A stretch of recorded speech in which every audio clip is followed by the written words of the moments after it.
Everyone welcome to my फुजेसी bubble में आप लोग का फिर से स्वागत है। उम्मीद करती हूँ आप लोग अच्छे होंगे और मेरे स्टोरी लाइन को एंजॉय कर रहे होंगे। अगर मेरी स्टोरीज आपको पसंद आती है तो लाइक कमेंट सब्सक्राइब ज़रूर करना और लास्ट में कमेंट सेक्शन में ज़रूर बताना कि आपको स्टोरी कैसी लगी। मैं आ चुकी हूँ लेके आप लोगों के लिए एक न्यू वन शॉट शानवांग एफएफ। ये मॉडर्न और हिस्टोरिकल दोनों का मिक्सचर है क्योंकि ये टाइम ट्रैवल बेस पे है। इसमें फनी, थोड़ा सा जेलेसी, रोमांटिक सब कुछ होने वाला है। उम्मीद करती हूँ कि आपको ये सुनकर मज़ा आएगा। ओके, हमारा वांगजी जो कि यहाँ पे फनी होने वाला है और वही है जो कि टाइम ट्रैवल कर कर जाने वाला है हिस्टोरिकल वर्ल्ड में किंग वीवोजियान के पास। इस स्टोरी के बाद मैं एक वांगशियान स्टोरी लाने वाली हूँ जो कि मुझे पहले ही वो रिसीव हो चुका है। महक अनम डियर, प्लीज़ बुरा मत माना, इस स्टोरी के बाद मैं आपकी ही स्टोरी लाने वाली हूँ। ओके ना। पहले इस स्टोरी को एंजॉय कर लो। तो चलो चलते हैं अपने इस स्टोरी के नए सफ़र पे। स्टोरी के स्टार्टिंग में ही हम एक लड़के को देखते हैं जो कि अपने ऑफिस से थका मारा बाहर निकल के अपनी फ़ोन को चलाते हुए मस्त रोड को क्रॉस करते हुए जा रहा होता है। लेकिन उसका बिल्कुल भी ध्यान नहीं था कि सामने बहुत बड़ा सा गड्ढा है और कहीं वो उसमें गिर ना जाए। लेकिन उसका पूरा फोकस अपने फ़ोन पे था जिसके कारण वो आगे ध्यान नहीं दे पाता है और चलते चलते जो कि वो गिर चुका था, वो भी ऐसे वैसे गड्ढे में नहीं, एक वेयर्ड ग्लोविंग पुडल में गिरने के साथ ही ऐसा फील होता है जैसे कि कोई फोर्स उसे अपनी तरफ खींच रही होती है और वांगजी कुछ समझ पाता उससे पहले ही वो कहीं और पहुंच चुका होता है। वांगजी जो कि अपनी आंखें धीरे धीरे ओपन कर रहा होता है। इससे पहले कि उसकी पूरी आंखें ओपन होती उसके गर्दन पे एक हेवी स्वॉर्ड आके रखा जाता है और उसे एक बहुत ही भारी, बहुत ही हेवी सी वॉइस भी सुनाई देती है। तुम मेरे महल में क्या कर रहे हो? सॉरी, गड़बड़ हो गई। तुम मेरे महल में कैसे आए? इतनी हैवी वॉइस सुनकर वांगजी तो जंप ही कर पड़ता है और बिना उस पर्सन की तरफ देखे हुए कहता है कि भाई, मैं यहाँ पे कोई टूरिस्ट नहीं हूँ, मैं बस गिर गया था। और यह कहते हुए वांगजी जो कि उस पर्सन की तरफ देखता है और देखता ही रह जाता है। सामने खड़ा हुआ था किंग वी वुशियान अपने डेंजर ऑरा के साथ, gold armour, sharp jawline, angry eyes के साथ वांगजी को ही घूरता हुआ। वांगजी की निगाहें उसकी निगाहें पे तो टकराई थी लेकिन उसे बस उसका फेस ही दिख रहा होता है, ये नहीं कि वो उसे कितने गुस्से में घूर रहा होता है। वांगजी वी वुशियान जो कि यहाँ के किंग ठहरे उसे देखते हुए अपने मन में ही कह रहा होता है, बाप रे, इसका थोपड़ा कितना चिकना है, ये तो किसी इंस्टाग्राम के फिल्टर से भी ज़्यादा चमक रहा है। वांगजी जो कि बस अपने मन में ही उसकी तारीफ ही करता हुआ उसे घूर रहा होता है। तभी उसके कानों में फिर से वॉइस आती है कि तुम लोग क्या कर रहे हो, पकड़ो इसे। तभी वे उजान के साथ खड़ा जो कि उसके साथ कुछ बॉडीगार्ड यानी कि सॉरी वहाँ के सैनिक थे, वो आकर वांगजी को पकड़ लेते हैं। वांगजी जो कि हे मुझे छोड़ो, मैंने कुछ नहीं किया, चिल्लाने लगता है मगर विंग के कानों पे जू तक नहीं रखती और उसे ले जाकर कहता है कि जाकर काल कोठरी में बंद कर दो। यहाँ पे विंग की बात कर ले तो विंग की एज लगभग 25 ईयर्स की है और वो इस वर्ल्ड का किंग है, यहाँ का रूलर। उसके नीचे ही सारे लोग यानी कि सारी चीज़ आते हैं, वो यहाँ का किंग ठहरा और बाकी छोटे छोटे क्लैन उसके यहाँ के प्राइम मिनिस्टर यानी कि क्या कहते हैं यार, मंत्री मंत्री ठहरे। और उन्हीं मंत्री के बच्चों में से कुछ उसके यहाँ के जर्नल, तो कुछ कुछ यानी कि सबका अलग अलग पोजीशन मिला हुआ है और वो लोग जो कि विंग के अंडर ही काम करते हैं। विंग जो कि यहाँ पे रूल करता है और उसकी पर्सनैलिटी की बात करें तो बहुत ज़्यादा ही शांत, कोल्ड और बहुत ही ज़्यादा रूथलेस माना जाता है। उसके अंदर जो कि थोड़ा सा भी दया नाम का चीज़ नहीं है। वो अगर उसे कोई भी चीज़ बिल्कुल भी बेकार लगे तो वो छोड़ता भी नहीं है। अगर उसके ऊपर थोड़े से भी यानी कि किसी के ऊपर उसे शक हो तो वो सीधा मौत के घाट उतरता है। भी जो कि अपने रूथलेस के लिए पूरे किंगडम में फेमस है। वहीं उसकी एज जो कि 25 ईयर्स की है। उसकी फैमिली बैकग्राउंड की बात करें तो उसकी फैमिली में बस 2 ही मेंबर हैं, जो कि एक उसकी शिजी है और दूसरा उसका छोटा भाई है बीइंग के शिजी, जिसकी मैरिज ऑलरेडी हो चुकी है जिन जिशवान से, जो कि उनका फादर एक मंत्री है, विंग के ही क्लैन यानी कि विंग के किंगडम का एक मंत्री है। और उसी के बेटे से जिन जिशवान से यानी कि शादी हुई है। और बात करें जियांगचंग की, तो जियांगचंग विंग से छोटा है, लेकिन उसकी भी ऑलरेडी मैरिज हो चुकी है। जियांगचंग जो कि दूसरे महल में रहता है, वो विंग के महल में उसके साथ नहीं रहता है, और उसकी वाइफ का नाम है वेंचिंग। वेंचिंग जो कि एक हीलर है, तो वो अपना उसी में लगी रहती है।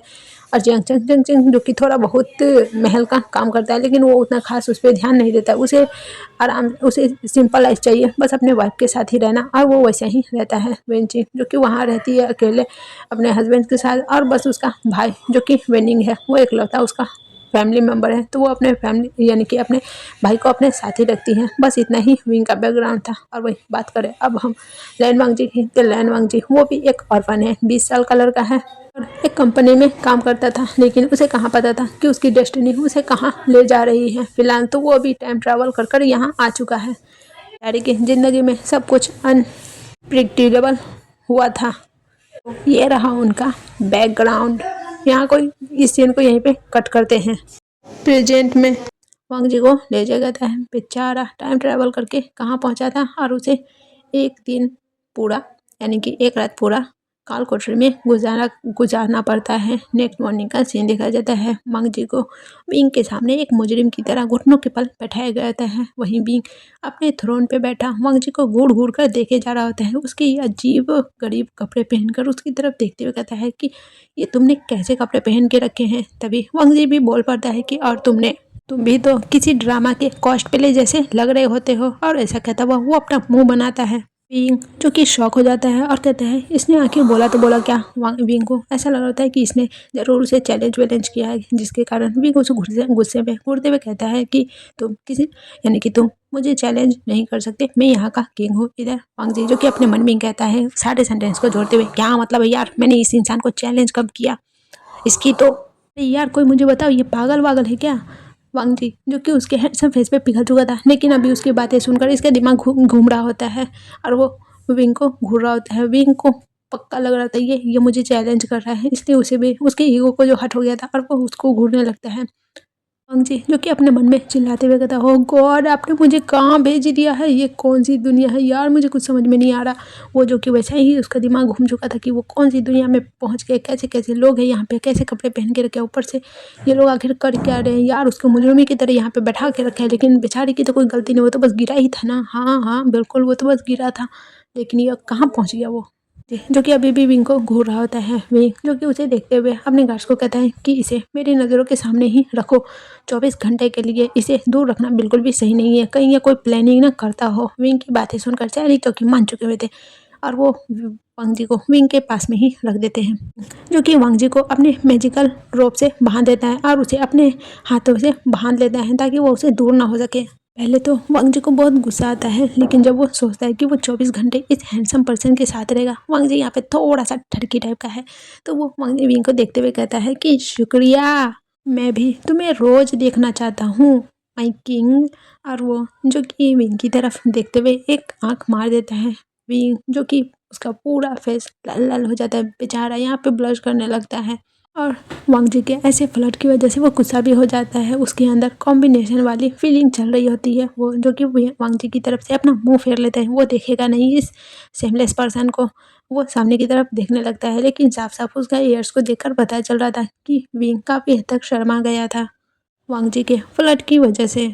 वांग जी जो कि अब महल में ही रहने लगा था, और विंग के साथ ही अब विंग उसे अपने साथ बांध कर उतना खास नहीं रखता था, क्योंकि वांग जी शांति से रहने लगा था। इवन वो उतनी ज़्यादा हंगामा में नहीं मचा, यानी कि कोई परेशानी क्रिएट नहीं करता था, जिसके कारण विंग ने उसे खुला छोड़ दिया था। वांग जी रहता तो ठीक ठाक था, लेकिन उसकी लैंग्वेज जो कि मॉडर्न वर्ल्ड जैसी थी, और वो सब उससे अंग्रेजी में ही बातें किया करता था। वांग जी जो कि बोल रहा होता है किसी से, ब्रो तुम्हारे यहाँ का गोल्ड फ्री है का, यहाँ तो हर तरफ बस गोल्ड ही गोल्ड दिख रहे हैं, क्योंकि महल में हर तरफ गोल्ड से नक्काशी किया गया था, इसलिए वांग जी बड़बड़ा रहा होता है। ऊपर से विंग को देखने के बाद वो उसके पास जाते हुए कहता है, किंग जी आपके यहाँ के वाईफाई का पासवर्ड क्या है, कम से कम मुझे वो तो बता दो, और आपके शोल्डर्स कितने ज़्यादा मस्कुलाइन है, क्या आप जिम करने जाते हो, इधर जिम का सेक्शन कहाँ होगा, क्या मुझे भी ले चलोगे, मैं भी जिम करना चाहता हूँ। वो जो कि बला बला बला बोले जा रहा होता है, और विंग के सर से सारी बातें जा रही थी। इवन विंग ही नहीं, महल के जितने सारे गार्ड्स और ऊपर से वहाँ के सैनिक जहाँ है वहाँ के मेट्स जो भी पर्सन होते हैं सबके सिर के ऊपर से सारी बातें जाती हैं क्योंकि उन्हें घंटा समझ में नहीं आता। वांग जी जो कि यहाँ पे इंग्लिश में बड़बड़ाया जा रहा होता है। विंग जो कि वांग जी की ऐसी-ऐसी हरकतों की वजह से इरिटेट भी हो जाता है, उसकी तरफ थोड़ा-सा कभी अट्रैक्ट हो जाता है, तो कभी गुस्सा हो जाता है। हाँ, वो अपनी फीलिंग के मारे ही बेचारा यहाँ पे समझ नहीं पा रहा था कि वो क्या करे। ऐसा ही दिन जो कि तेज़ी से बीत रहे होते हैं, वांग जी विंग को इरिटेट करने का कोई भी मौका नहीं छोड़ा होता है। विंग को वांग जी की हरकतों से इरिटेशन तो होता ही, लेकिन कभी-कभी उसकी हरकतों की वजह से विंग का दिल धड़क बैठता और वो इस फीलिंग को समझ नहीं पाता। वो जो कि यही सब यानी कि ऐसा ही जो कि दिन बीतने लगे होते हैं। एक रात पैलेस के बालकनी में देखते हैं वांग जी जो कि बालकनी में खड़े रहते हैं। वांग जी जो कि आसमान में तारों को देखते हुए बोल रहा होता है कि क्या मैं कभी जा पाऊँगा वापस। विंग जो कि पीछे से उसकी तरफ देखते हुए कहता है, क्या तुम सच में जाना चाहते हो?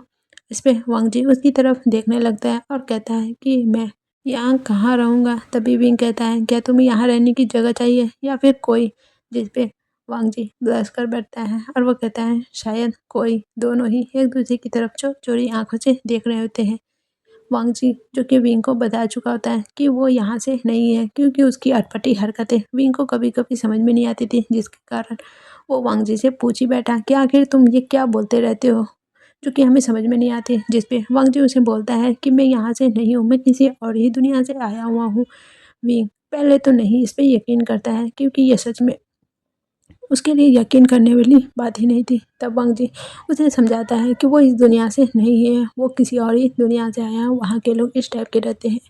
वांग जी जो कि विंग को काफ़ी चीज़ें बता-बता कर समझाता है और उसे पेंटिंग भी चित्र भी बना-बना कर दिखाता है। विंग तब जाकर थोड़ा-थोड़ा सा यकीन कर पाया था और अब धीरे-धीरे उसको पक्का मालूम हो चुका था कि वांग जी कहीं और से आया है। हालाँकि कभी-कभी विंग को बुरा भी लगता कि कहीं वांग जी वापस ना चला जाए। और अभी वांग जी के मुँह से ये सब सुनकर विंग जानना चाहता था क्या सच में वांग जी जाना चाहता है या फिर यहाँ रहना चाहता है, लेकिन उसकी जवाब उसकी सैटिस्फैक्शन जैसी थी और वो बहुत ज़्यादा उसके जवाब से सैटिस्फाई हुआ था। अब यहाँ पे दोनों ही एक दूसरे की तरफ देख रहे होते हैं, दोनों के फेस पे स्माइल थी और दोनों ही ब्लश कर रहे होते हैं। उन दोनों के बीच में स्लो रोमांस बिल्ड होना शुरू हो चुकी थी। उनके बीच में एक छोटी-छोटी सी केमिस्ट्री भी बनने लगी हुई होती है।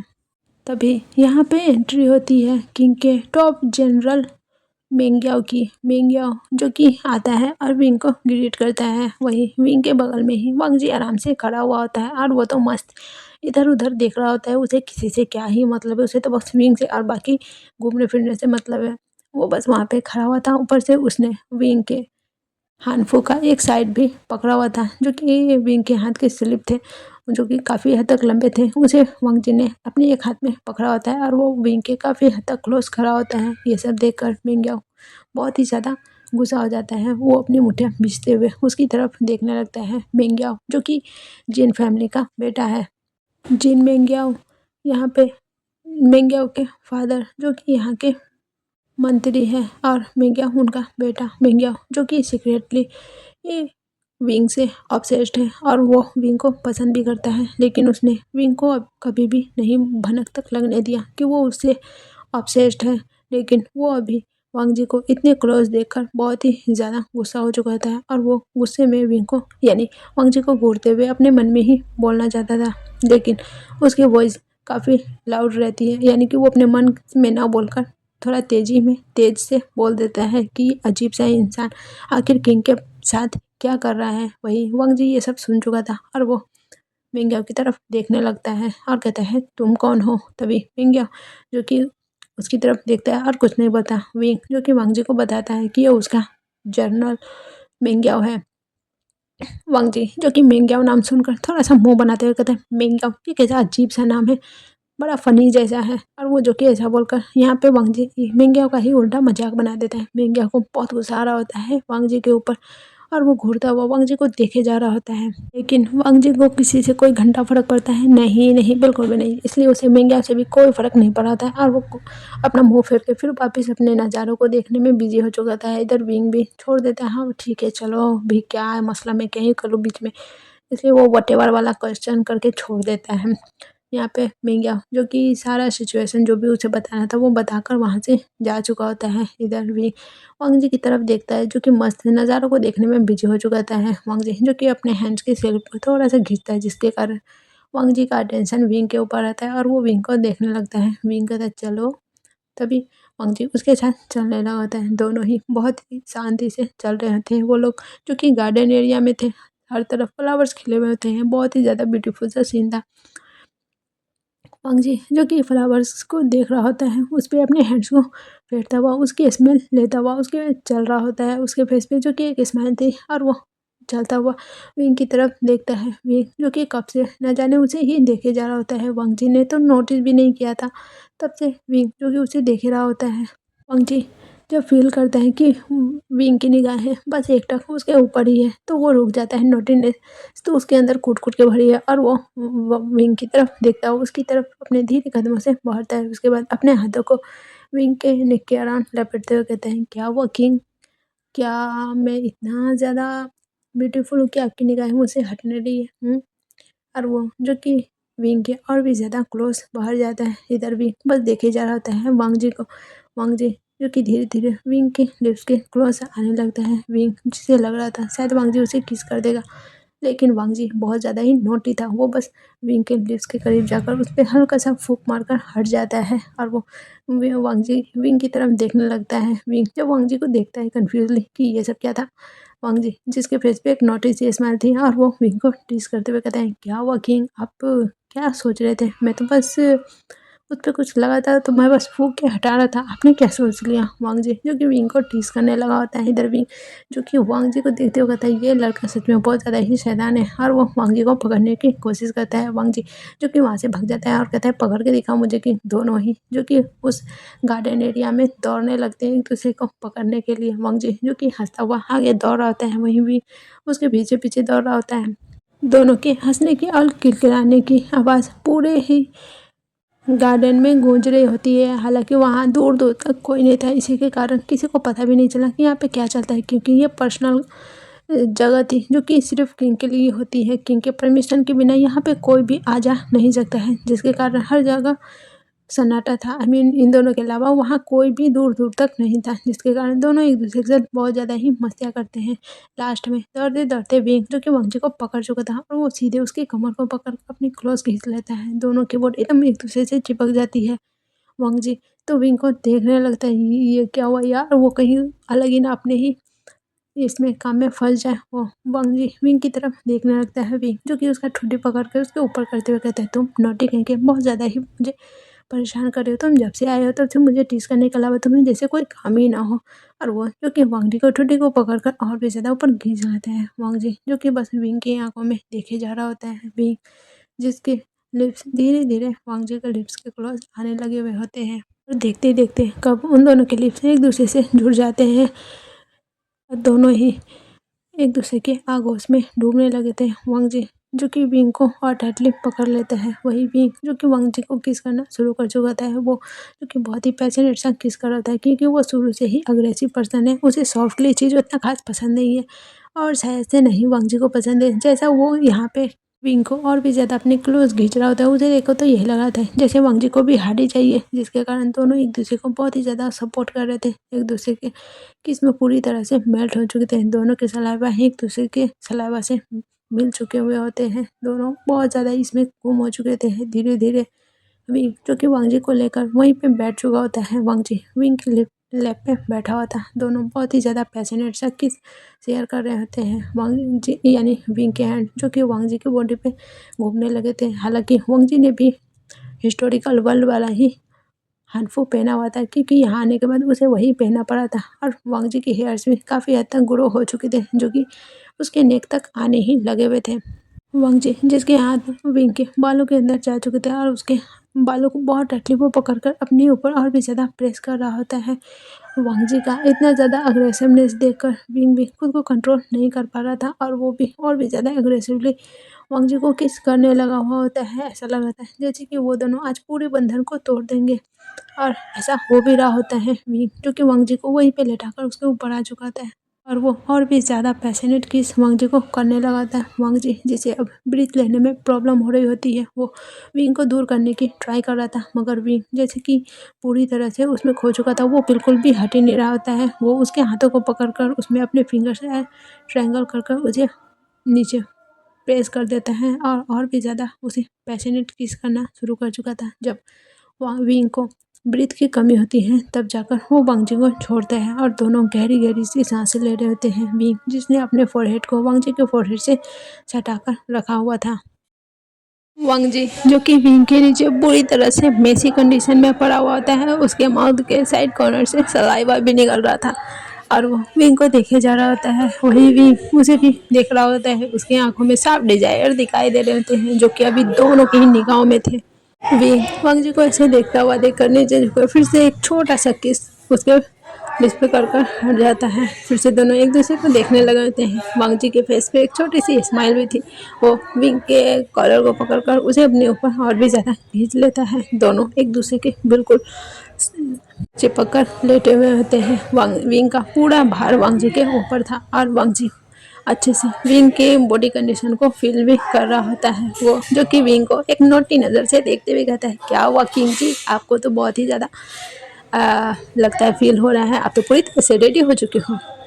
वांग जी को ऐसे बातें करता हुआ देख कर विंग जो कि ऐसे घूरने लगता है, यार ये लड़का सच में बहुत ज़्यादा ही बेशरम है, देखो तो अभी क्या बोले जा रहे हैं, ऊपर से मेरी कंडीशन ऐसी कर दी है इसने। विंग जो कि वांग जी को घूर रहा होता है। वांग जी जो कि उसके फेस पे अपने हैंड्स को फिराते हुए बहुत ही ज़्यादा सेडिक्टिव वे में उसे बोल रहा होता है, किंग जी अगर आप चाहो तो हम जा सकते हैं बेडरूम में और आप कुछ भी कर सकते हो, मैंने आपको पूरी तरह से खुद को दे दिया है। विंग जब वांग जी की सारी सेमलेस वही बातें सुन रहा होता है, वो जो कि वांग जी की तरफ देखते हुए एक तिरछी स्माइल करता है, जो कि बहुत ही ज़्यादा डेविल जैसी लग रही होती है। वांग जी जिसकी चटक जाती है और वो कहती है, ये ऐसे मुझे क्यों घूर रहा है यार, तुझे बहुत ज़्यादा ही डर लग जाता है। विंग अपने कपड़ों के ऊपर से ही वांग जी को बहुत ज़ोर से हिट करता है, यानी कि पुश करता है। वांग जी हाँ करके देखते हुए कहते, ये तो तुम क्या कर रहे हो किंग। तो कहते हैं, हाँ तुम ही तो चाहते थे कि मैं तुम्हें करूँ, तो अब तुम्हें परेशानी किस बात की हो रही है। विंग जो कि पूरी तरह से वांग जी के लोअर बॉडी पे अपने लोअर बॉडी को रखकर बहुत ही बुरी तरह से प्रेस करता है। वांग जी की आँखें निकल जाती है और वो देखने लगता है। उसे आज तक इतना भयंकर वाला प्लेजर फील कभी नहीं हुआ था। वो जो कि बस को घूर रहा होता है, गहरी गहरी से सांसें ले रहा होता है। उसकी आंखें जो कि हल्की और टेढ़ी हो चुकी होती है और जैसे उसमें पूरी तरह से विंग को पानी की चाह जग चुकी हुई होती है। वहीं विंग का कोई कंडीशन सही नहीं था, उसकी आंखों में भी साफ साफ वांग जी के लिए डिजायर दिख रहे होते हैं। दोनों बहुत ही ज़्यादा इंटेंशन वाली नज़रों से एक दूसरे को घूरे जा रहे होते हैं। विंग जो कि और भी ज़्यादा अपने बॉडी को वांग जी के ऊपर पेश कर रहा होता है और वांग जी को ये बहुत ही ज़्यादा अच्छा वाला फील आ रहा होता है। वो जो कि अपने पैर को विंग के अराउंड रैप कर लेता है और उसे अपने ऊपर प्रेस करने लगा होता है। दोनों ही जो कि इसमें खोए हुए होते हैं। हालांकि कपड़े दोनों के बॉडी के ऊपर थे, लेकिन दोनों इतनी ज़्यादा अपने लस्ट में डूब चुके थे कि वो आसपास देख भी नहीं रहे होते हैं और बस एक दूसरे को फील कर रहे होते हैं। उनके कपड़ों की ही बस हटने भर की दूरी थी, नहीं तो पता नहीं दोनों क्या ही कर लेते हैं। और उसी वक्त जैसे स्टार्ट हो जाते हैं, वे जो कि और भी ज़्यादा खुद को प्रेस कर रहा होता है और वांग जी बहुत ही ज़्यादा इसे इंजॉय भी कर रहा होता है। देखते देखते थोड़ी ही देर में दोनों ही रिलीज कर चुके होते हैं। दोनों के कपड़े वेट हो चुके होते हैं। वांग जी जैसे ही रिलीज करता है, वो सीधा दम से नीचे खुद को छोड़ देता है और पूरा फर्श पे पसर चुका होता है। वही विंग वो भी उसी के ऊपर था। दोनों ही गहरी गहरी सी सांसें ले रहे होते हैं। ये अचानक से उन दोनों को क्या हो गया था, वो दोनों भूल ही गए थे कि वो कहाँ हैं। अब जाकर दोनों नोटिस करते हैं कि वो कहीं और नहीं बल्कि गार्डन एरिया में है। यहाँ पे भले ही किसी का आना अलाउड नहीं है, लेकिन इमरजेंसी की वजह से विंग की गार्ड्स यहाँ पे आ सकते हैं। इवन उसकी फैमिली मेम्बर में से कहीं कोई यहाँ पे आ ना जाए। विंग जो कि थोड़ा सा यहाँ पे हड़बड़ा जाता है और वो वांग जी के ऊपर से उठने लगता है। वही वांग जी उसे पकड़ते हुए कहता है, क्या हुआ, तुम मुझे हट क्यों रहे हो। विंग कहता है, उठो भी, यहाँ पे कोई भी आ सकता है, तुम कितने ज़्यादा सेमलेस हो तुम्हारे चक्कर में। तो इस पर वांग जी कहते हैं, हाँ हाँ क्या मेरी चक्कर में आप भी बहक रहे हो, ओल्ड मैन कहीं के इतने बुढ़े हो गए हो और मुझे बोल रहे हो कि मैं बहक, यानी कि मेरे चक्कर में बहक रहे हो। आपको क्या नहीं समझ में आया कि हम कहाँ पे हैं और मुझे वो सुनाए जा रहे हो। वांग जी जो कि उल्टा ही विंग को हड़के में ले लेता है। इधर विंग तो देखता ही रहता है, यार ये मेरी कहीं पे भी बेइज्जती कर डाल रहा है यार, मैं किंग हूँ यार, इसको कोई समझाओ। जो कि यही सोचता हुआ वांग जी को घूर रहा होता है। वो दोनों ही खड़े हो चुके हुए होते हैं। विंग जो कि अभी भी वांग जी के हाथों को पकड़े हुआ था, उसको संभाल रहा होता है। वांग जी जो कि थोड़ा सा हिल डुल चुका था बेचारा, फर्स्ट टाइम ये सब किया था। हालांकि ये विंग के लिए भी फर्स्ट टाइम था, लेकिन वो थोड़ा सा वांग जी से मेच्योर था, इसलिए वो खुद को जल्दी संभाल लेता है, क्योंकि वो 25 ईयर का था और वांग जी यहाँ पे बस 20 ईयर का है। तो इसी वजह से उसने विंग वांग जी को संभाल के रखा था और वांग जी उसके हैंड को पकड़कर चुपचाप आराम से बैठा हुआ था। अभी वहाँ पे ऐलान होता है कि जनरल मिंगिया आ रहे हैं। और वांग जी दोनों शांति से खड़े हो जाते हैं। तभी मिंगिया वहाँ पे आकर विंग को ग्रीट करते हुए उसे कुछ बताने लगता है, कुछ मिनिस्टर की बातें। इधर विंग जो कि बहुत ही ज़्यादा सीरियसली ये सब सुन रहा होता है। वही हम वांग जी को देखते हैं जो कि विंग के हाथ को पकड़कर खड़ा हुआ था। बेचारा अभी भी खुद को स्टेबल करने के मूड में, यानी कि स्टेबल कर रहा होता है, क्योंकि उसको अभी भी बहुत ही ज़्यादा अपने आप में हिट महसूस हो रही होती है। और वो बार बार विंग के फेस को देखे जा रहा था, मानो कि उसे कुछ चाहिए और दे दे उसको, जैसे वो कोई मिठाई मांग रहा हो विंग से, और विंग उसे दे ही देगा। विंग जो कि उसे घूरता है कि अब शांति से खड़े रहो, तुम कैसे बिहेव करो इधर। वांग जी जो कि अपने पैरों को एक दूसरे से रब कर रहा होता है और विंग जो कि अच्छे से ये सब नोटिस कर रहा होता है।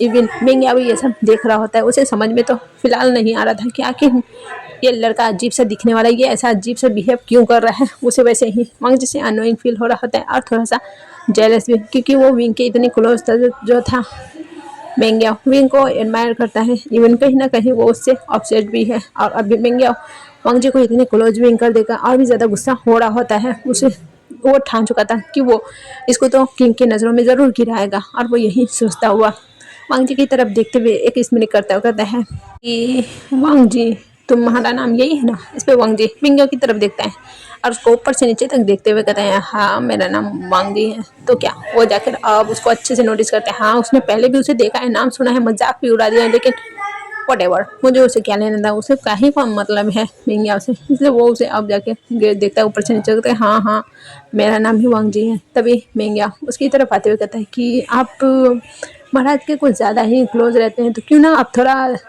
तलवारबाजी चलाना क्यों ना सीख लें, ऐसे आपको भी आएगा तो महाराज को इतनी परेशानी नहीं होगी ना। अगर किसी ने हमला किया तो महाराज तो आपको बचाने के चक्कर में कहीं खुद को ना हट करवा लें। मेंग्या जो कि ये बहुत ही ज़्यादा अजीब वे में वांग जी को देखते हुए बोला था। वांग जी जो कि एक आईब्रो रेज करता वही मेंग्या की तरफ देखते हुए कहता है इसका क्या मतलब है, इसको कहने का क्या मतलब है कि मेरे को फाइट नहीं आता, चल लो मैदान में, मैं अब भी तुमको दिखाता हूँ। वांग जी तो क्या ऐसा ही सोचता हुआ मिंग्या को घूरता है, कहते हैं जरूर क्यों नहीं, चलो चलते हैं।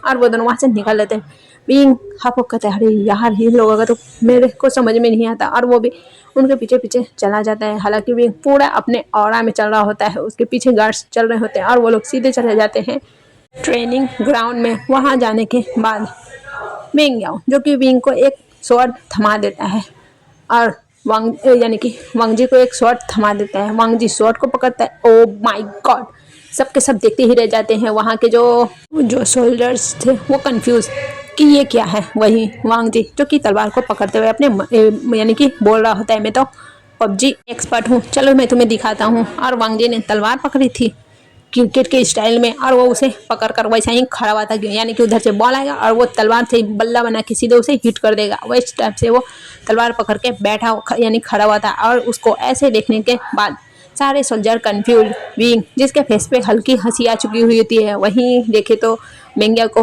उसको गुस्सा आ रहा था। क्या मतलब है यार, ये मेरे इंसल्ट कर रहा है ऐसे खड़ा होकर, ये पकड़ क्या रहा है, ये करना क्या चाहता है।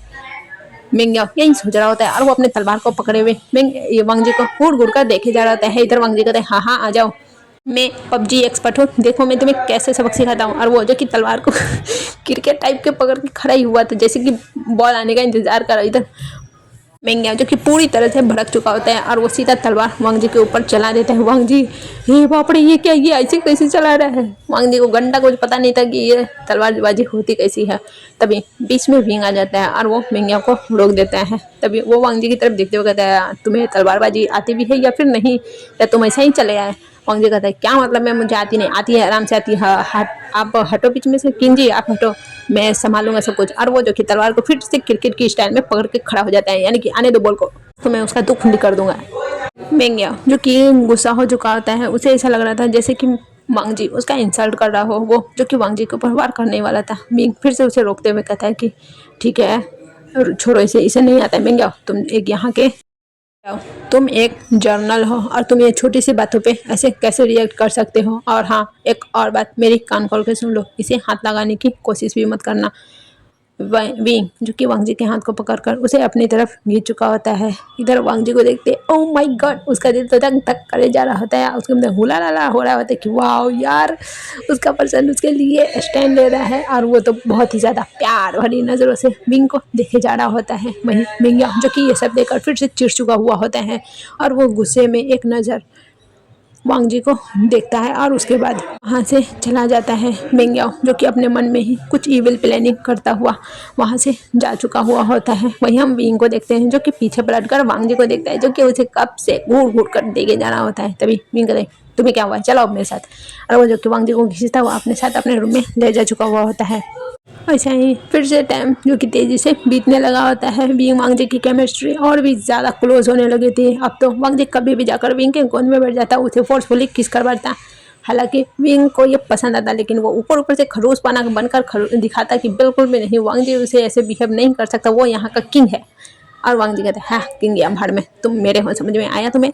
और वो जो कि हमेशा ही विंग को परेशान करता रहता है, कभी भी पीछे से आकर विंग के नेक पे किस कर देता है, तो कभी फूक मार देता, कभी उस पर बाइट ही कर देता, कभी उसके बालों को छेड़ देता, तो कभी उसके चिक्स को खींच देता, कभी उसके नोज पे बाइट कर देता, कभी उसके लिप्स पे किस करता और बाइट कर देता। हाँ विंग उसको देख कर यही कहते यार ये कौन सी दुनिया से आ गई, ये कौन सी प्राणी है यार जो मेरे समझ के नहीं आता है। ये मैं किंग हूँ यार, मैं किंग हूँ, मेरे साथ ये कैसे बिहेव कर रहा है। लेकिन कहीं ना कहीं दिल में क्या पूरा का पूरा विंग के दिल में बटरफ्लाई उड़ने लगता है जब भी वांग जी उसके साथ ऐसे करता है। उसे बड़ा मजा आता है वांग जी के साथ, लेकिन अपना खड़ूस शक्ल हमेशा बना के रखता है ताकि बाकी सब लोग ज़्यादा कुछ गड़बड़ उड़बड़ न करते वही चलते। और वो सबके सामने वांग जी से थोड़ा सा कोल्डली बिहेव आता। वांग जी समझता है कि ये किंग होने की वजह से, क्योंकि उसके काफ़ी सारे दुश्मन है, वो नहीं चाहता कि किसी की भी नज़र वांग जी के ऊपर जाए। लेकिन विंग को कहाँ पता था कि एक की नज़र वांग जी के ऊपर जा चुकी है और वो तो वांग जी को ही पूरी तरह से टारगेट बना चुका है। अचानक ही विंग को पता चलता है कि कुछ गद्दारों ने मिलकर बहन पे हमला कर दिया है। वे जो कि उस पर समझ नहीं पाता कि वो क्या करे, क्योंकि ये सडन हुआ था और वो तैयार भी इस बात के लिए नहीं था। वहीं हम वांग जी को देखते हैं, वो भी सारी सिचुएशन को देख रहा होता है। वो अपना खुराफाती दिमाग चलाता है और कुछ गार्ड्स को बोलता है कि वो उसकी बात माने। हालांकि कुछ यानी कि कुछ वहाँ के सैनिक सोल्जर्स मान ही नहीं रहे होते हैं वांग जी की बात। तभी वी जो कि वांग जी की तरफ देखता है, ना जाने उसे क्या लगता है, यानी उसे लगता है कि शायद वांग जी कुछ सही कर ले, इसलिए वो अपने गार्ड्स को ही दे देता है, यानी कि कह देता है इशारे में कि हाँ वो वांग जी की बात माने। वहाँ के सारे सोल्जर्स अब किंग की बात को थोड़ी इनकार कर सकते थे, इसलिए वो लोग जो कि हाँ बढ़ चुके रहते हैं। वही विंग जो कि अपनी तैयारियां करना शुरू लगा हुआ होता है बाकी सैनिकों को लेकर, और कुछ सैनिक उसने वांग जी के हवाले कर दी होती है। वांग जी जो कि अपना मॉडर्न एरिया वाला आइडियाज़ अपना रहा होता है, जिसके कारण सारे सोल्जर कंफ्यूज कि यार ये बोल क्या रहा है, मेरे को समझ में नहीं आ रहा। लेकिन वांग जी जो उन्हें बोल रहा होता है वो कंफ्यूज तो थे, मगर वांग जी की सारी बातें को मान रहे होते हैं।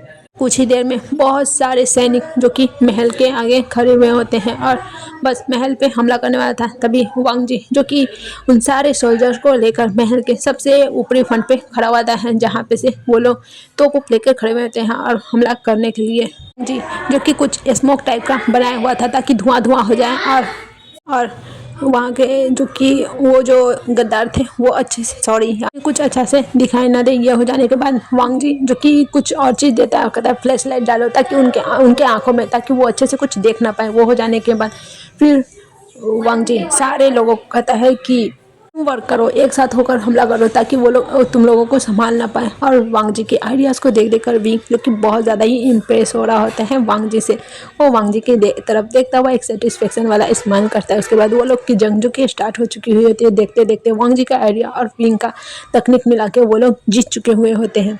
वांग जी इस युद्ध में बहुत ही ज़्यादा विंग की हेल्प की थी और विंग सच में बहुत ज़्यादा खुश वांग जी से था। तभी वांग जी अचानक से यानी कि थोड़ा सा लड़खड़ा कर गिरने ही वाला था। विंग जो कि उसे कैच कर लेता है। वांग जी इस युद्ध में थोड़ा बहुत इंजर्ड हो चुका होता है। विंग उसकी तरफ देखते हुए कहता है तुम सच में स्टूपिड हो बट मेरे हो। और वांग जी कहता है तुम बहुत ज़्यादा ही हैंडसम हो, एंग्री होने पे तो और भी ज़्यादा लगते हो। वो दोनों का प्लॉट तो अलग ही लेवल पे चल रहा होता है। सारे वहाँ के सोल्जर्स थे वो कहते हैं अरे यार किंग तो अलग ही रोमांटिक में बिजी हो रखे हैं, वो क्या करे, वो जब से यहाँ ये लड़का आया तब से वो देख रहे हैं कि उसके किंग तो अलग ही रोमांस में बिजी हैं। मगर वो लोग खुश थे कि चलो उनके किंग हमेशा से अलग अकेले रहने वाले उनकी लाइफ में कोई भी नहीं था।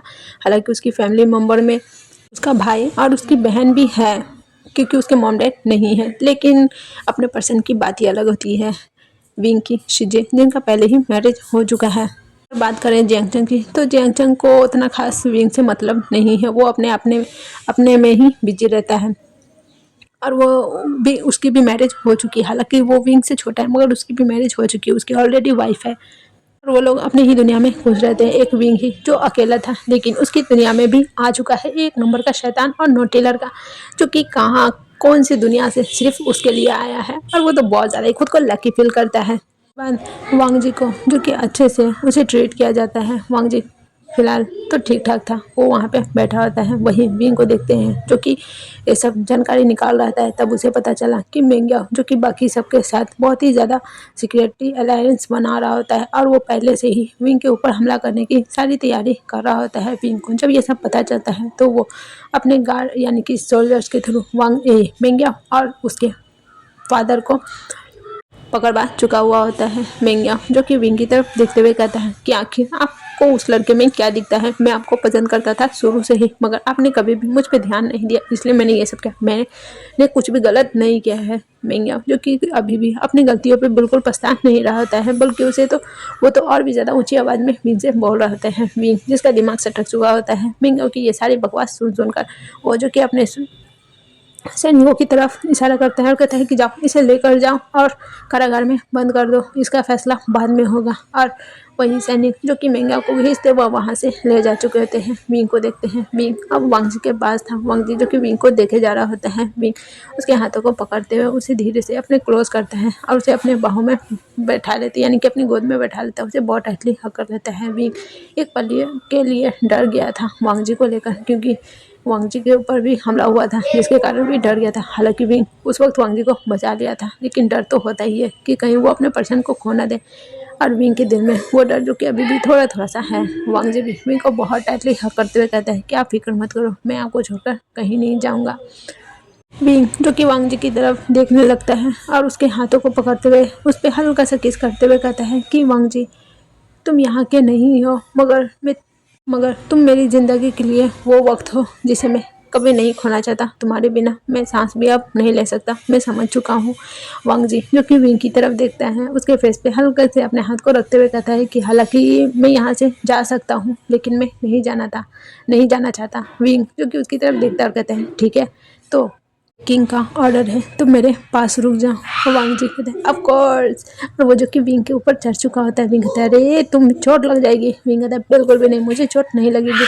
और वो जो कि विंग के लिप्स पे किस करने लगा होता है। वांग जी जो कि इतना ज़्यादा एग्रेसिव था कि विंग भी खुद को होल्ड नहीं करता है और वो भी वांग जी को उसी पैशनेट से किस करना शुरू कर देता है। दोनों का किस कब आगे बढ़ चुका था उन दोनों को भी पता नहीं चलता है। आज वो दोनों एक हो चुके थे पूरी तरह से। विंग जो कि वांग जी को बहुत ही ज़्यादा हार्डली हिट कर रहा होता है। वांग जी बहुत बुरी तरह से मौन करते हुए विंग की तरफ देखता है अपनी आंसू भरी नज़रों से, और उसके फेस पे एक स्माइल थी सेटिस्फेक्शन वाली। और वो उसे कहते हैं हाँ हाँ हाँ, अब बहुत ज़्यादा ही वाइल्ड हो, प्लीज़ कम फास्ट। और उसकी ये सारी बकवास सुन सुनकर अभी जिसके बॉडी में और भी ज़्यादा आग लग रही होती है, क्योंकि यहाँ पे वांग जी अपना मुंह बंद ही नहीं कर रहा होता है। उसकी सेमलेस बातें चल रही होती है, इधर वांग विंग जिसे ये सब बातें ट्रिगर कर रही होती है और वो और भी ज़्यादा हार्ड हो रहा होता है वांग जी के साथ। वही वांग जी को देखते हैं वो तो मजा यानी कि वो तो इंजॉय कर रहा होता है इसे। हालांकि उसे पेन भी हो रहा था सुई सुई से, मगर उस पेन का कौन ध्यान दे जब इतना भयंकर वाला प्लेजर मिल रहा हो। तो वो तो और भी ज़्यादा विंग को प्रवोक कर रहा होता है, कभी उसके चेस्ट पे हाथ फैलाते हुए उसकी निपल्स को पिंच करते हुए कहता है ये तो बहुत ही ज़्यादा चॉकलेटी लग रहे हैं, आप तो ओल्ड हो चुके हो, क्या आपके अंदर दम नहीं है, मैं अभी भी यानी कि अनकॉन्शियस नहीं हुआ, अब क्या आप सच में ओल्ड हो चुके हो, ओल्ड में और ज़्यादा फास्ट करो। और वो और भी ज़्यादा विंग को प्रवोक कर रहा होता है, उसके अंदर को भड़का रहा होता है।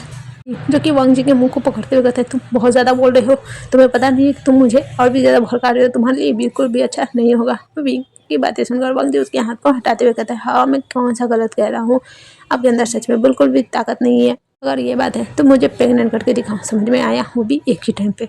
और वो जो कि विंग को और भी ज़्यादा अपने क्लोज खींच चुका था। विंग उसकी तरफ देखते हुए कहते हैं, तुम हो सकते तो मैं तुम्हें आज ही कर देता। और कहते हैं, रुक जाओ, मैं तुम्हें अभी बताता हूँ, मैं तुम्हें ऐसे ही करके भी, यानी कि रुक जाओ, तुम भले ही बॉय हो मगर मैं तुम्हें प्रेग्नेंट करके दिखाता हूँ। देखो तुम अब एक किंग की पावर को। और वो जो कि और भी ज़्यादा एग्रेसिव वांग जी के साथ हो चुका था। इधर वांग जी जो कि बहुत ही ज़्यादा लाउडली मौन कर रहा होता है। लेकिन ये दोनों सेमलेस पर्सन एक दूसरे में इतनी तरह खो चुके थे कि इन दोनों ने ध्यान ही नहीं दिया कि ये अपने रूम में स्पेल लगाना भूल चुके थे, जिसके कारण उन दोनों की ये सारी सेमलेस भरी बातें और साउंड्स बाहर आ रहे थे। और बाहर खड़े सैनिक बेचारे शर्म के मारे पूरे लल लल हो चुके थे। उनका तो पसीना पसीना छूट रहा होता है कि बाप रे, ये अंदर क्या चल रहा है, कहीं वो लड़का कल जिंदा भी बचेगा कि नहीं बचेगा। क्योंकि उन लोगों को आवाज़ सुनकर ही पता चल रहा था कि अंदर कितना ज़्यादा गर्मी वाला माहौल होगा और कितना ज़्यादा उसके किंग वाइल्ड होंगे उस लड़के के साथ। वहीं वो इतना ज़्यादा सेमलेस है, वो कितनी ज़्यादा बकवास किए जा रहा है। ऊपर से किंग को और भी ज़्यादा प्रवोक कर रहा होता है। सारे सैनिक जो कि आपस में बातें कर रहे थे, लेकिन वो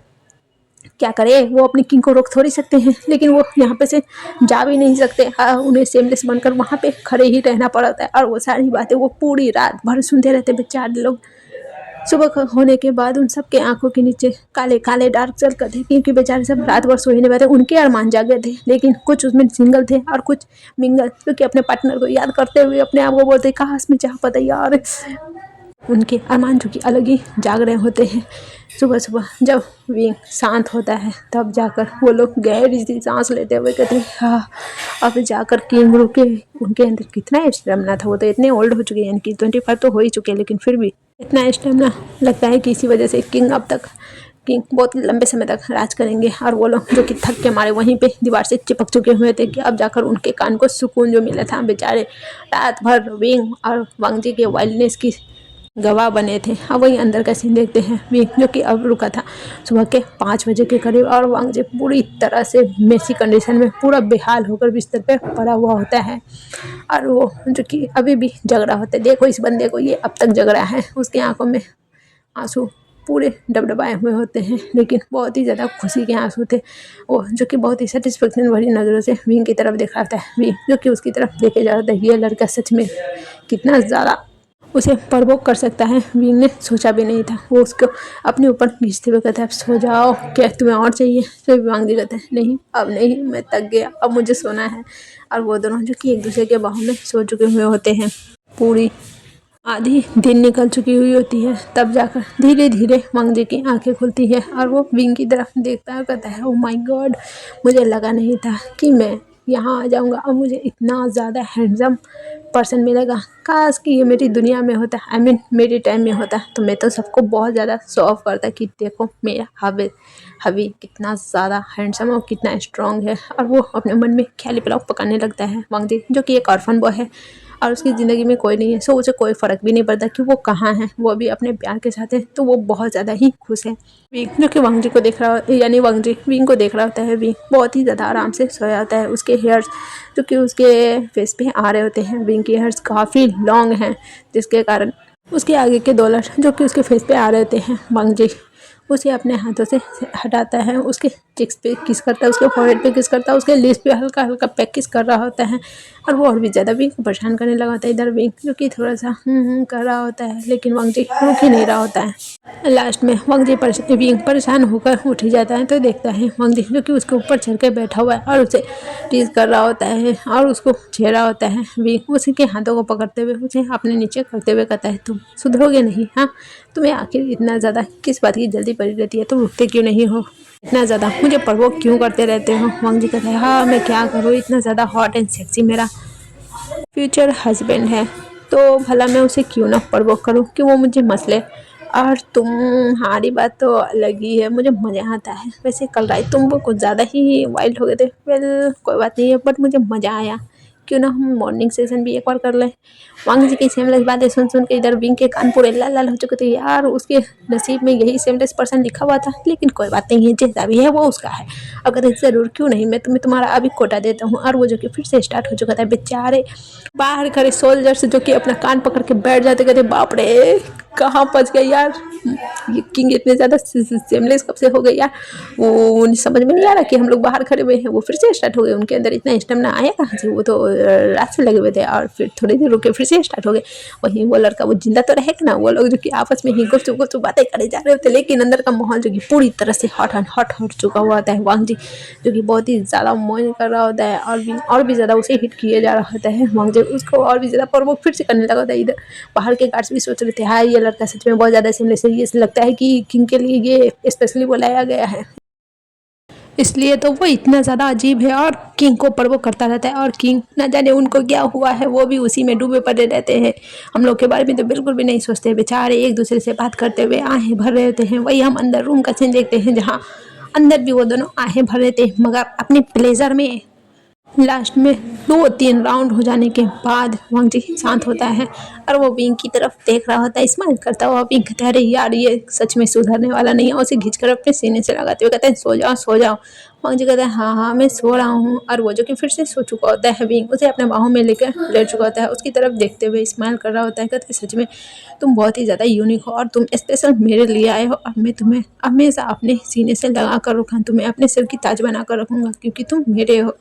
विंग जो कि बहुत ज़्यादा खुश था वांग जी के उसके लाइफ में आने की वजह से, और वो वांग जी को देखता हुआ खुश हो रहा होता है, अपने डेस्टिनी को शुक्रिया अदा कर रहा होता है। यहाँ से सीन कट कर हम फिर से विंग वांग जी को देखते हैं, जो कि डाइनिंग टेबल पे बैठे हुए होते हैं और वो लोग अपना सुबह का ब्रेकफास्ट कर रहे होते हैं। विंग जो कि खा रहा होता है और वांग जी को भी पैम्पर कर रहा होता है। वांग जी जो कि नखरे दिखा रहा होता है कि नहीं मुझे ये नहीं चाहिए, मुझे वो नहीं चाहिए, और उसके सारे नखरों को विंग जो कि उठा रहा होता है। वहाँ के जितने सारे सर्वेंट थे वो तो बस मुंह हाथ फाड़े देखे जा रहे थे, क्या मतलब है यार उसके ये रूड किंग इतने ज़्यादा सॉफ्ट, वो भी अपने पर्सन के लिए, लेकिन कैसे कब कहाँ कैसे हुआ यार, वो लोग तो यही सोच में पड़े हुए होते हैं। लेकिन विंग को कोई चीज़ से कोई फ़र्क पड़ता है बिल्कुल भी नहीं, वो अपने पर्सन के साथ खुश है और वो उसे पैम्पर करने में लगा हुआ होता है। दिन जो कि फिर से तेज़ी से बीतने लगे होते हैं। अब विंग वांग जी का उन दोनों का एवरीडे मीन्स तो एवरीडे होता है, और रोज़ रात को बेचारे सोल्जर्स यही सोच में पड़े रहते हैं कि किंग कम से कम स्पेल लगा तो लीजिए ताकि हमारा नींद हराम ना हो। बेचारे सोल्जर जो कि हर रात को उनके रोमांस का गवाही बनते थे, और वो लोग दिन में भी उनको सुकून नहीं मिलता था। सुबह सुबह उन्हें फिर से यही साउंड्स सुनाई देने लगते थे। बेचारे हमेशा उनके आंखों के नीचे डार्क सर्कल होते, और भी समझ नहीं पाते कि यार उसके सोल्जर सबको क्या हुआ, इन लोगों की अच्छे से यानी कि इन लोग अच्छे से अपना खाना पाना नहीं करते, या फिर सोते नहीं है, या इनको ये सब क्या हो गया।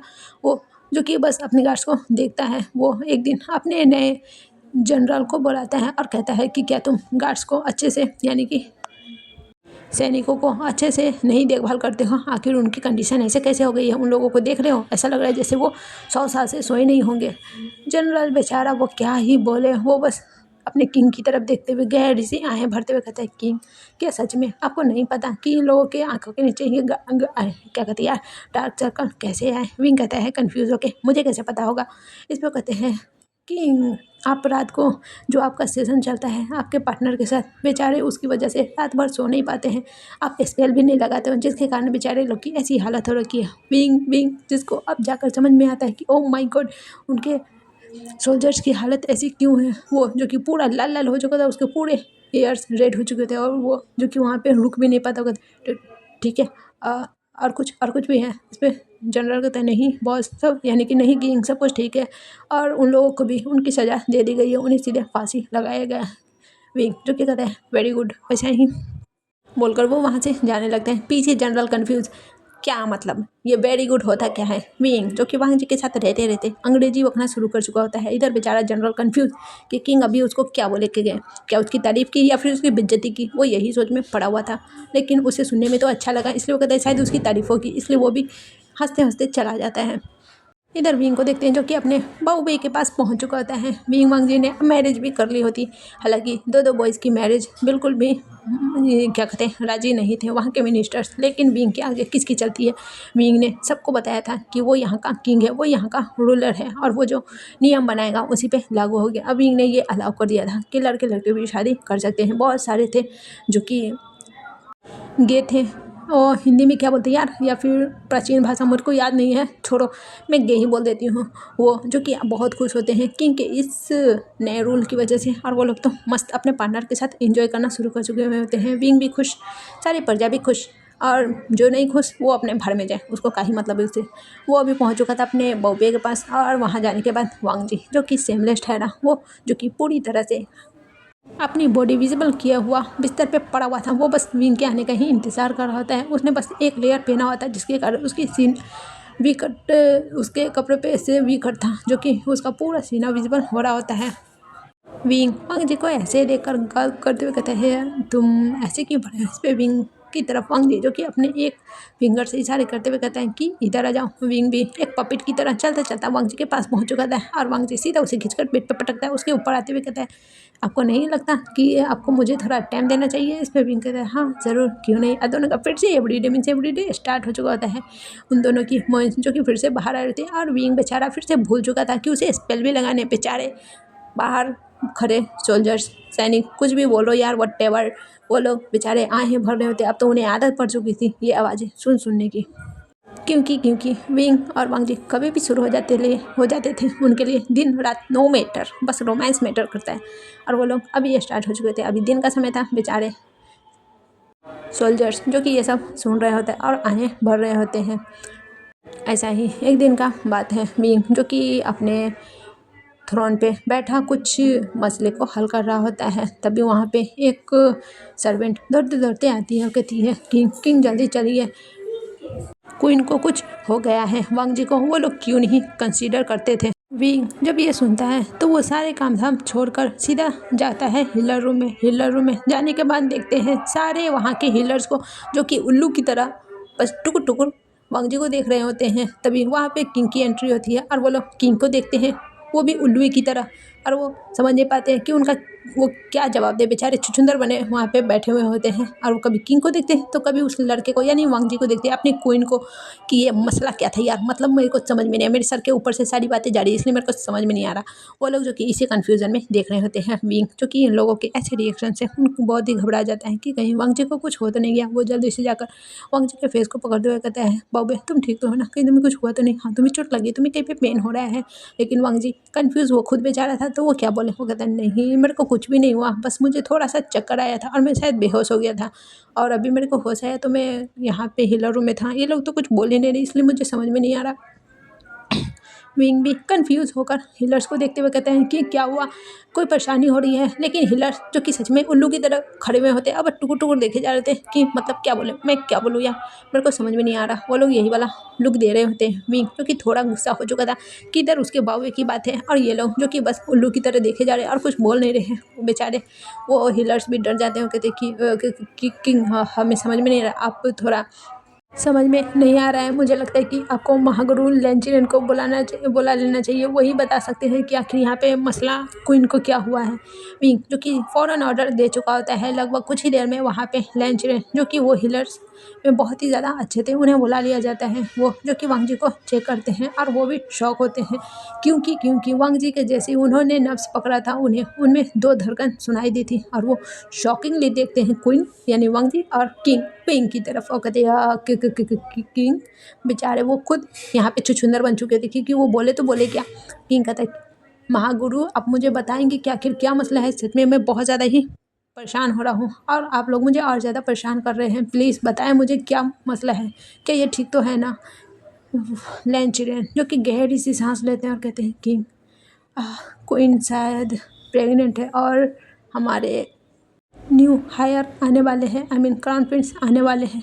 विंग यह जानकर शॉक, और वो शॉकिंगली देखता है लैंचिनन की तरफ, कहता है, आप क्या बोल रहे हैं महागुरु? आपको समझ में आ रहा है कि ये एक बॉय है और ये प्रेग्नेंट कैसे हो सकता है? इस पे लैंचिनन कहते हैं, आई डोंट नो, मेरे को नहीं पता कि ऐसा कैसे हो गया, मगर ये बात सच है कि क्वीन प्रेग्नेंट है। विंग बहुत ज़्यादा ही पहले शॉक होता है, पहले उसके बाद बहुत ज़्यादा खुश हो जाता है। वो तो पूरे क्लैन में अशर्फियाँ बँटवाने लगता है, हर किसी को बोनस देता है। वहाँ के सर्वेंट्स गार्ड सब बहुत बहुत बहुत ही ज़्यादा खुश हो जाते हैं। विंग तो बहुत ज़्यादा खुश है, वो हर किसी को दावत भी देता है और बहुत बड़ा सा जश्न भी रखता है। विंग बहुत खुश था और वो वांग जी को देख रहा होता है। वांग जी उसके लाइफ में आकर न जाने उसे और कितनी खुशी देगा उसके लाइफ में। वो तो आ गया था लेकिन एक बेबी की कमी थी जो कि उसने उसे वो भी दे दिया है और वो बहुत ज़्यादा ही खुश था। सारे सोल्जर्स को देखते हैं वो जो कि विंग के रूम के बाहर हमेशा उनके रोमांस की आवाज़ें सुनकर उनकी गवाही थे। वो कहते हैं, हाँ लगता है कि किंग ने कुछ ज़्यादा ही मेहनत कर ली थी, इसी वजह से वो हो गया, चलो अच्छी बात है, किंग की इतनी मेहनत काम आई। वो लोग जो कि आपस में अलग ही डिस्कशन में लगे हुए होते हैं बाकी पूरा सब चीज़ माहौल बहुत ही ज़्यादा खुश-खुश था उन लोगों का। काफ़ी यानी कि लगभग 9 मंथ के बाद उनका घर में एक छोटा-सा लिटिल बॉय होता है, जिसका नाम उन्होंने वी शाओबाई रखा था। शाओबाई जो कि बहुत ज़्यादा ही चुलबुला, नॉटी, बिल्कुल अपनी मम्मा की तरह, वांग जी की तरह था। लेकिन उसका फेस स्ट्रक्चर पूरा विंग की तरह था और उसकी हरकतें वांग जी की तरह था। विंग तो कभी-कभी शाओबाई से बहुत ज़्यादा परेशान हो जाता है, लेकिन वो अपने बेटे से बहुत ज़्यादा प्यार भी करता है। और शाओबाई को बिगाड़ने में सबसे ज़्यादा बड़ा हाथ बोले तो विंग का ही था। 99% तो विंग ने ही उसे बिगाड़ के रखा था और वांग जी 1%। बेचारा वांग जी, वो क्या करे, वो अपने बेटे और अपने हस्बैंड से कैसे छुटकारा पाए। वो जैसा शरारती वैसा उसका बेटा, और वो उसे परेशान कर रखता है और वो उसके बाप को, यानी कि तीनों एक दूसरे को परेशान ही करते रहते हैं। सबसे ज़्यादा तो शाओबाई वांग जी को परेशान करता है। हाँ, वो देखता है उसकी मम्मा उसके फादर को कितने ज़्यादा परेशान करते हैं, इसलिए वो अपने फादर का बदला अपनी मम्मा से लेता है परेशान कर करके।